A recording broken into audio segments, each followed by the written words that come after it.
Começando a nossa aula de hoje, dia 6 de outubro de 2020, com a turma do nono ano A, pelo Colégio Evangélico Campo Grandense. No começo do ano estudamos sobre Provérbios, depois pegamos um pouquinho de José, fomos para Davi e depois agora Moisés, esse homem também que influenciou gerações. Talvez na história não teve ninguém que realizou tantos milagres e viu tantas coisas sobrenaturais, né? Além das 10 pragas que ele viu uma a uma, ele ainda viu a cobra que se tornou, o cajado que se tornou em cobra e ainda mais atravessou o Mar Vermelho, ganhou as tábuas da lei, os 10 mandamentos.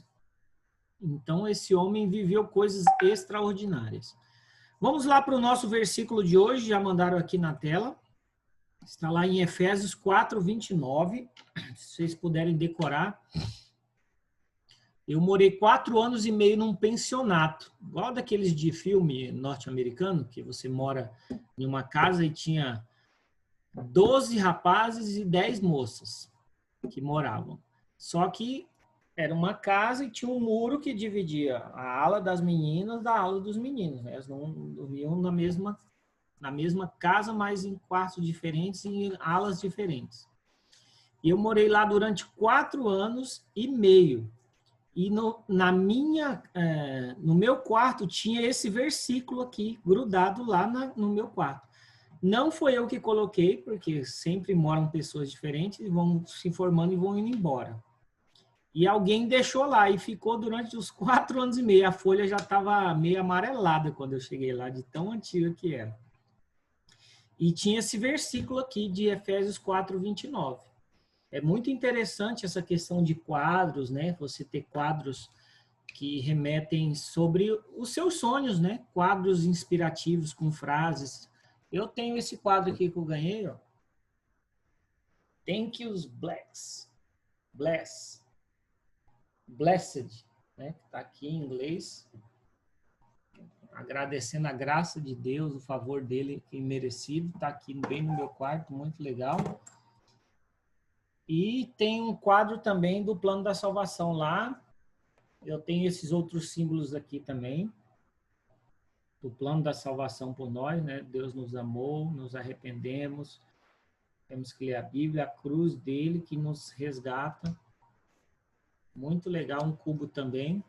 Ele vai contando a história de Jesus através de um cubinho, você vai dobrando ele assim, ele vai se transformando. Então, na nossa vida, a gente tem que ter muitas imagens, muitas frases. Eu sou apaixonado por frases, mas se você um dia puder colocar um versículo de quadro no seu quarto, vai ser muito legal. Efésios 4, 29 diz o seguinte: não saia da vossa boca nenhuma palavra torpe, mas só que seja boa para a necessária edificação. Então, nós temos aqui 2 palavras fortíssimas, né? A palavra torpe, nós olhamos no dicionário hoje pela manhã, com as outras turmas. Torpe significa asqueroso, nojento, que não está conforme a moral e a decência, e é algo que causa repulsa. Então, tem muito a ver com agressão em palavras, né? No caso, algumas pessoas falam que, às vezes, um soco dói menos do que uma palavra lançada. Um palavrão, uma crítica, uma agressão emocional, né? A pessoa te chama de idiota, de burro, de imbecil, de nojento, de feio, fala mal do seu corpo, do seu cabelo, dos seus olhos, sua boca, fala mal da sua família, ou da sua irmã, do seu pai. E essas palavras são como manchas, né? Como se a pessoa enrolasse na mão uma nódia, uma coisa que não sai, e lançasse em você, e você teria que ficar vários dias tentando limpar aquela mancha que te jogaram. Então, a Bíblia, por ser o livro mais sábio do planeta, da história da humanidade, ela já está dando uma dica que quando você lança uma palavra torpe, nojenta, asquerosa, que é indecente, ela não edifica quem recebe ela já dá o resultado. Ela fala, por que a gente não deve falar palavras que ferem. Mas a Bíblia já resolve o problema. Ela diz, mas só a que seja boa para a necessária edificação. Edificação vem de edifício, de construção. Então, quando você lança uma palavra bonita, uma coisa que edifique alguém, que molde ela, que transforme ela numa pessoa melhor. Olha, você é muito legal, você é minha melhor amiga, você é inteligente, você tem uma voz maravilhosa, você toca muito bem, você tem um corpo bonito, você tem um rosto bonito, você tem um cabelo bonito. Você vai falando e a pessoa vai se edificando, vai crescendo com aquela informação sua. Você é uma pessoa muito dedicada, você é esforçada, você é uma boa filha, uma boa aluna. Tudo isso faz da pessoa com que ela se edifique, ela se construa como uma pessoa melhor. Ah, professor, então tem pessoas que são desconstruídas, muitas no mundo. Tem pessoas que elas nem sabem quem elas são, de tão que desconstruíram elas. Os pais falaram que ela era burra, idiota, que ela não ia aprender, que ela não ia dar certo, que ela não ia casar, que ela não ia ter filho, que ela não ia isso, não ia... E aí foi desconstruindo a imagem dela. Quando a pessoa percebeu, ela já nem sabia quem ela era.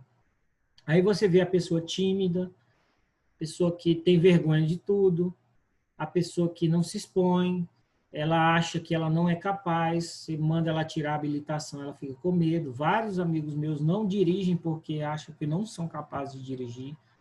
E aí vão trabalhar normalmente num trabalho bem simples, para ganhar um dinheiro bem simples, para conhecer cidades bem simples.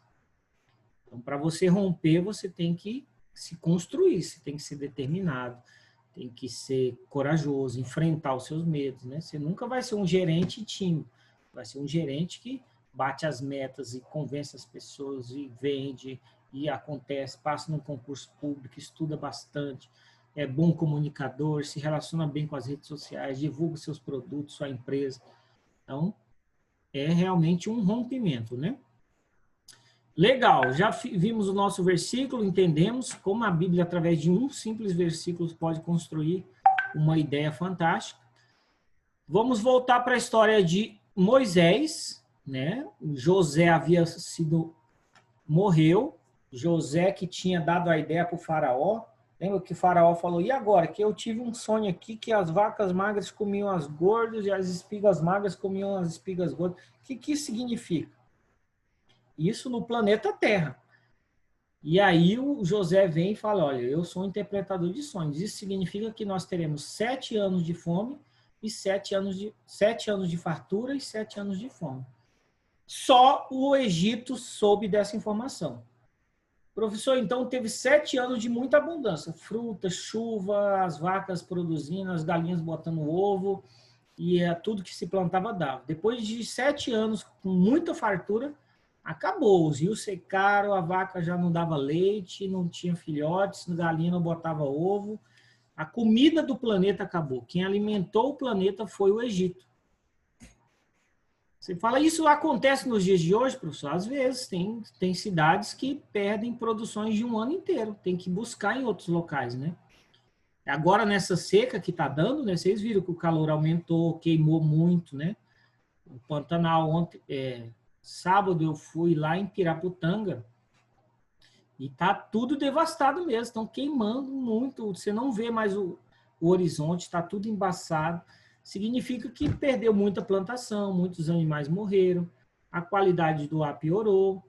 Então, esse ano vai ser um ano de escassez. Aqui na minha casa está faltando água.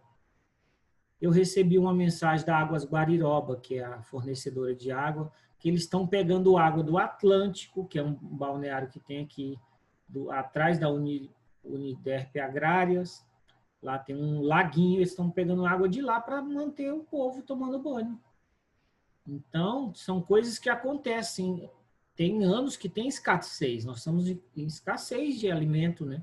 O nosso arroz foi todo para a China, aumentou o arroz.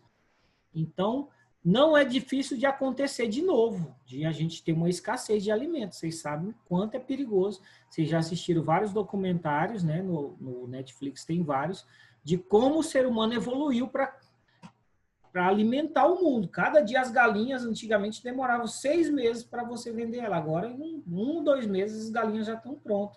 Elas botam muito mais ovos, eles colocam luz dentro do criador de galinha para elas não dormirem.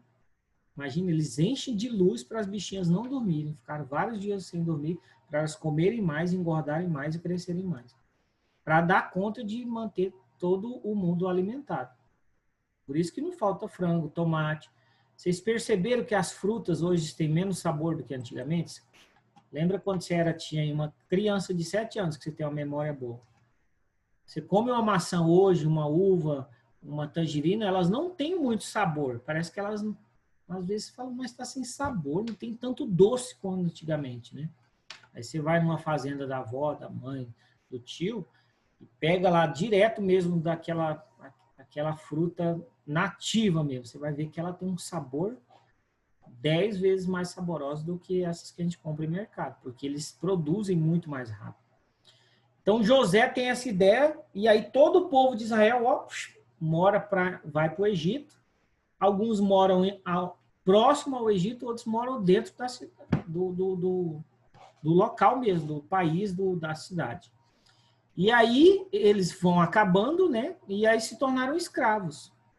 Eles ficaram 400 anos de escravidão que eles viveram nesse Egito. É muito tempo, né? Fala, como que eu sei que é muito tempo, professor? Porque o nosso país, o Brasil, tem 520 anos apenas. O Brasil é um bebê diante de uma Palestina que tem 10 mil anos. Né? Você vê as histórias, você vai lá em Portugal, né, que foi que descobriu aqui, lá tem coisas de 2, 3 mil anos atrás. Nós temos 500 só. Então, o Brasil é um país novinho. Foi descoberto recentemente. Imagina, se 500 anos, aí tem país com 1.000, 2.000, 3.000, 10.000, 9.000 anos, histórias com coisas, com múmia, com faraó, né? Coisas do Egito lá que são... Tem o Egito antigo, que é o mais antigo ainda, as ruínas. Civilizações que viveram muito antes de nós. Então, nós somos muito novinhos.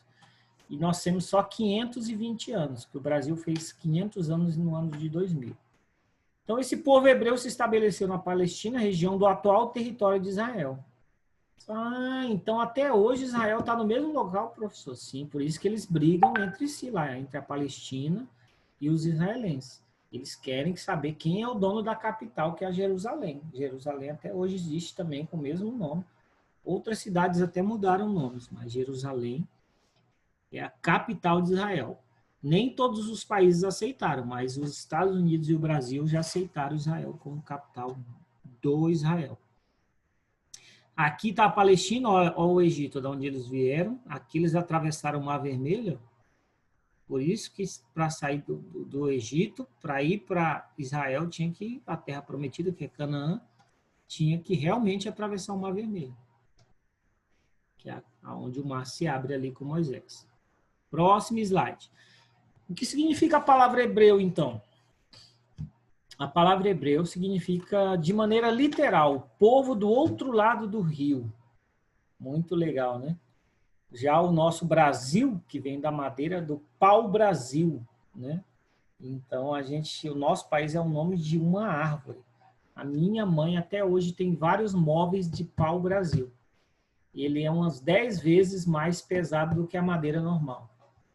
Uma cômoda, que é aquelas que tem várias gavetinhas, que é um guarda-roupa em miniatura, precisa de 4 pessoas para carregar, de tão pesado. Parece que ela tem um ferro dentro da madeira. Chama pau-brasil. É uma madeira que está em extinção e você não encontra mais. Isso há 30 anos atrás. Minha mãe comprava esses móveis lá na minha cidade. Tinha muito pau-brasil. Então, o nosso país recebeu esse nome. Já o hebreu, eles chamam, vendo o povo do outro lado do rio, que eles, referindo-se ao rio Eufrates, uma vez que a base de seu povoado deu-se após realizarem a travessia do rio e se fixarem na chamada Terra de Canaã. Deus havia prometido essa terra e eles moravam do outro lado do rio, atravessaram o povo. Esse é o povo hebreu, que até hoje em Canaã é o Estado de Israel. Por isso que eles são um dos povos mais ricos da terra. Israel, mesmo sendo minúsculo, menor do que muitos estados do Brasil, ele tem uma das melhores tecnologias, as melhores armas, melhores O melhor exército do mundo praticamente é de Israel. Eles são combatentes, eles têm altas tecnologias, satélites, eles mandam médicos, e a medicina de Israel é a das melhores do planeta, né? Pode ver que tem hospitais israelenses em vários locais do mundo até hoje. E eles também foram o primeiro povo a adotar o monoteísmo. Eu sempre me perguntei por que o povo de Israel é o povo de Deus eleito, em primeiro lugar. Por que Deus resolveu lançar Jesus nesse povo? Por que ele não mandou para outro país, né? Porque Jesus não construiu a história do cristianismo em outro local. Exatamente pela capacidade que eles tinham de ter um Deus só e pela facilidade que eles tinham de transmitir a mensagem aos seus filhos. Uma criança hebreia, ela decorava a Torá, que são os 5 primeiros livros da Bíblia, todinho de decor, na cabeça. Gênesis, Êxodo, Levítico, Números e Deuteronômio. Eles decoravam palavra por palavra e cantavam tudo isso. Então, imagina a memória dessas criaturinhas. Então, Deus falou, é esse povo aqui que eu vou escolher para eles espalharem a minha mensagem por todo mundo. Porque eles conseguem pegar uma mensagem e contarem exatamente da forma que eles ouviram. Eles passam para os filhos, para os netos, para os bisnetos e tataranetos. E aí Deus, com a interferência divina, inspira eles, que a Bíblia chama de inspiração. É quando o próprio Deus tomasse a mente da pessoa para que ela escrevesse bem detalhado, para a Bíblia não se contradizer. A Bíblia foi escrita num período de muitos anos de diferença, né? Então, a primeira pessoa que escreveu daqui a daqui, elas falam as mesmas coisas, vivendo em tempos diferentes. Isso que é legal. A Bíblia não se contradiz. Se você pega uma pessoa que conta uma história hoje, depois de 3.000, 4.000 anos a pessoa contar a mesma história, não vai dar certo, né? Elas vão se confundir. Já a Bíblia não, ela conta e parece que é uma pessoa só que escreveu a Bíblia, mas foram mais de 40 autores. 40 pessoas escreveram a Bíblia, juntando todos os autores. E como que eles não se confundiam? Um falava uma coisa, outro falava outra. Não, eles atravessaram o Mar Vermelho. Não, foi o Mar do Golfo Pérsico. Não foi não. Foi o Mar Mediterrâneo. Todos falam a mesma coisa. Então, a Bíblia é um livro muito complexo, já estudado por vários cientistas, arqueólogos, geólogos, pessoas de todos os níveis possíveis, cientistas, para poder entender por que a Bíblia é tão perfeita, como que ela explica as coisas de forma tão plena, tão minuciosa, com tantos detalhes, se o ser humano não é capaz de produzir tanto material assim, de várias regiões do mundo, construindo a mesma história. Parece que tinha alguém, um autor, né? Igual um filme, né? O filme, normalmente, ele é escrito por uma pessoa, ou às vezes duas no máximo, ali para criar aquela história. E ele sabe o começo, o meio e o fim. Se envolver 40 pessoas, já vai dar uma bagunça total. A economia deles, eles eram nômades, né? Essa palavra nômade, aqui no Brasil, a gente estudou na história, que os índios nossos, até hoje, muitos deles ficam mudando de lugar em lugar. Eles vão para um local que tem rio, sempre eles procuram onde tem água, né? Professor, praticamente todas as cidades do mundo têm rio próximo? Praticamente. Raramente você vai ver uma cidade que não tem um rio, um lago, um córrego ou um riacho, né? Nem sempre vai ter um rio, mas vai ter um lago. Se não tiver um lago, vai ter um riacho, menorzinho. Ou pelo menos um córrego que passa lá, bem pequenininho. Ou muitos poços, né? No Nordeste, no caso, cava-se muitos poços. Porque o ser humano não consegue viver sem a água. Então, todas as cidades do Brasil praticamente estão à beira-mar, ou à beira-rio, ou à beira-córrego, ou à beira-riacho. Aqui em Campo Grande nem se fala, né? Tem rio para tudo quanto é lado. A gente mora em cima do rio, praticamente. Campo Grande foi construído em cima de um de um brejo, praticamente. Por isso que a gente tem muito córrego. Córrego do Prosa, córrego do Norte-Sul, córrego não sei da onde. E em Campo Grande você não encontra prédios gigantes.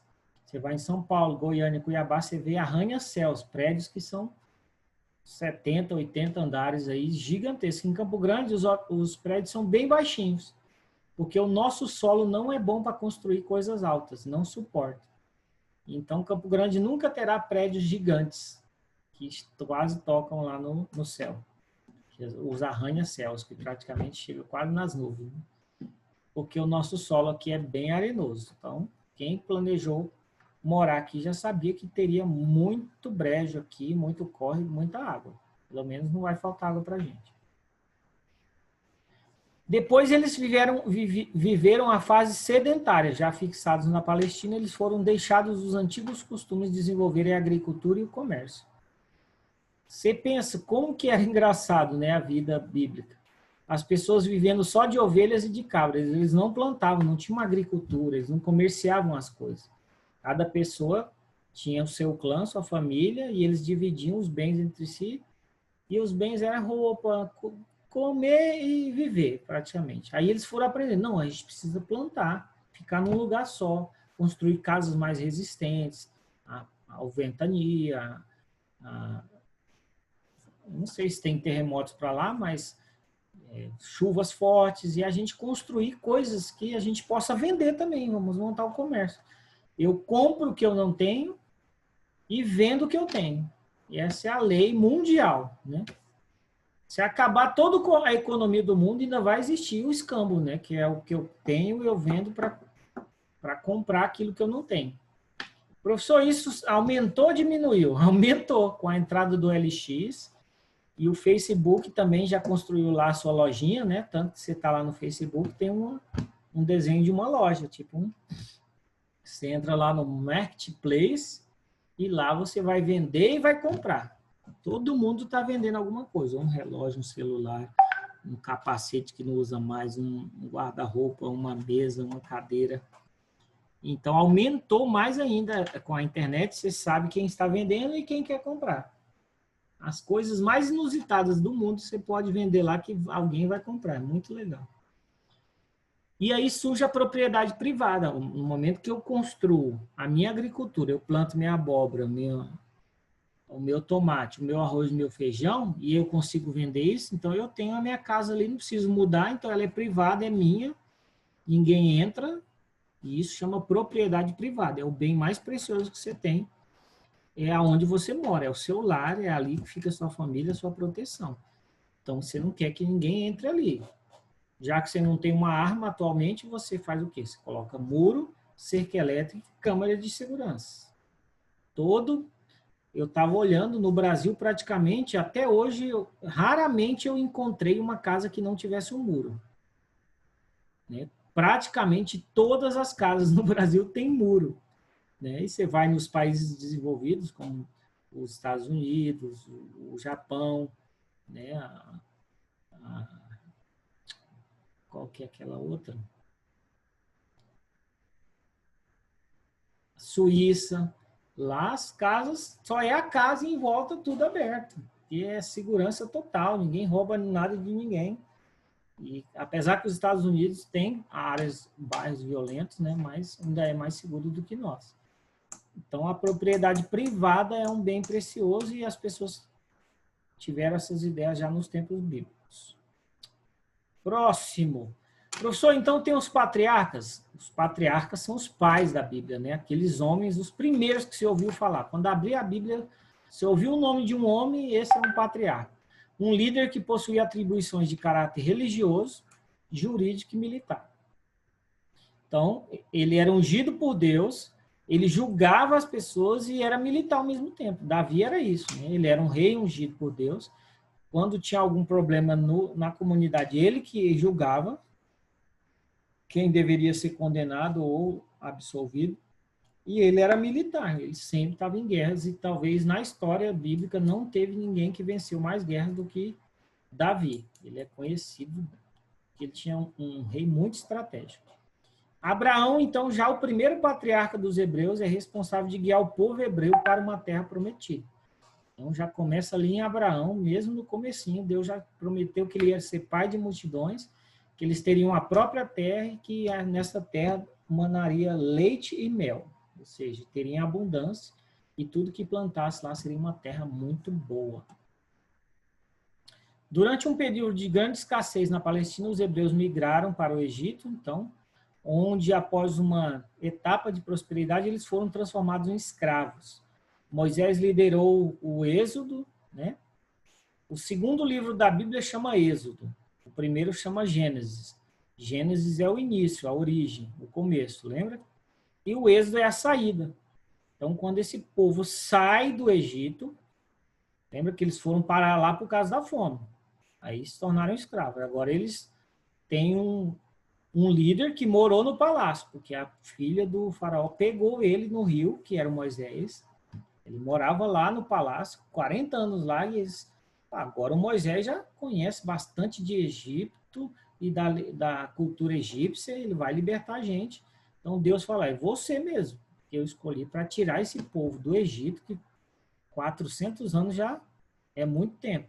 E vocês vão retornar para a Palestina, onde é Israel e aonde é Canaã, que eu prometi para vocês. Aí vocês vão atravessar o Mar Vermelho, eu vou sustentar vocês durante todo o percurso. E aí Deus precisava dos mandamentos, lembra? Das regras. Como que lidar com 3 milhões de pessoas? Os teólogos afirmam que tinha, em média, 3 milhões de pessoas. Imagina liderar 3 milhões de pessoas sem microfone, a pé, cada um com a sua, com seu burrinho ali, com as suas cabras, seus camelos, ovelhas e roupas. A Bíblia fala que as roupas deles não estragavam e nem as sandálias. Durante os 40 anos no deserto, eles usavam as mesmas roupas, os mesmos calçados, assim, tomavam banho, tá, claro, mas as roupas que eles tinham não acabaram. Até nisso Deus protegeu. E como lá é muito escaldante o sol no deserto, durante o dia tinha uma nuvem que andava junto com eles, para onde eles iam. Eles sempre andavam na sombra. E à noite tinha uma nuvem de fogo para aquecê-los, porque no deserto, durante o dia é muito quente, durante a noite é muito frio. Professor, então todo local do planeta tem as regras? Sim. Todo local do mundo tem os mandamentos, que são as regras. Você nunca vai fazer nada sem regra. Mas nem no shopping não pode entrar sem camisa. Já é o primeiro mandamento lá. Não pode entrar com animais, outro mandamento. Tudo que você for fazer. Eu fui agora em Bonito. Tem as regras. Olha, não pode jogar lixo, não pode passar do horário, não pode entrar antes do horário, não pode... Tem a marcação, não pode passar daquela marcação ali do rio. Então, sempre vai ter mandamentos. Tem gente que acha ruim os mandamentos da Bíblia, né? Puxa, muita restrição para nós. Mas todo mandamento é criado para trazer liberdade. Quando você obedece algo, aquilo te traz proteção, felicidade e liberdade. Não é escravidão. Então, o mandamento de Deus, ele quer que você, fazendo aquilo, você se torne mais feliz, você não seja preso, não seja morto, você não roube, não mate, não adultere. Vamos lá. Eu sou o Senhor teu Deus, não terás outro Deus diante de mim. Então, Deus já sabe. Se uma pessoa tem ele como centro da vida dele, ele vai ser uma pessoa muito mais feliz. Não tomarás em vão o nome do Senhor teu Deus, porque o Senhor não terá por inocente quem tomar seu nome em vão, que é um mandamento super complexo, né? Que o nome de Deus não é Deus, Deus é a divindade. Ele pode se chamar de Jeová ou de Yahvé. Mas falar o nome dele em vão tem a ver com praguejar, né? Você blasfemar contra o nome de Deus, falar o nome dele em vão, não é falar o nome dele por qualquer coisa. Como uma pessoa falar, Deus, ixi, morri. Falei o nome de Deus sem precisar. Santificarás o dia do descanso. Deus já sabia que o ser humano precisaria desse dia para descansar. Honrar o pai e a mãe. Deus sabendo que se a pessoa é muito obediente, honra o pai, né? A obediência é uma só função da honra. Mas a honra é o respeito, é o companheirismo dos pais, é não passar raiva também com os pais, não fazer com que ele vá na escola por causa de coisas que você está fazendo de errado, né? Ele ter que brigar por você, né? Tudo é desonrar o pai. Toda vez que ele se expõe por você, você está desonrando. Não matar, tá claro aqui, né? Uma pessoa que mata, psicologicamente vai ser desconstruída e vai ser preso, vai viver uma vida de julgamento eterno. Não cometer adultério, né? Você é casado, você não vai se relacionar com outra pessoa casada e vice-versa. E também não furtar, né? Que é a coisa que as pessoas demoram tanto tempo para construir, comprar ou adquirir, alguém vai lá e rouba, né? Furtar e roubar. Não dirá falso testemunho contra alguém, pior coisa do mundo, né? Você quer destruir a vida de alguém, é você dizer um falso testemunho, acusar ela de algo que ela é inocente. É horrível. Não cobiçar a casa do teu próximo, né? Que aqui entra a maioria das brigas do mundo, dos assassinatos, é quando eu desejo algo que a pessoa tem, então eu vou lá e tiro a vida de outra pessoa, porque ela está namorando a pessoa que eu gosto, ela tem uma casa que eu gosto, ela viaja, é inveja, né? Aquela cobiça de querer ter o que a pessoa tem.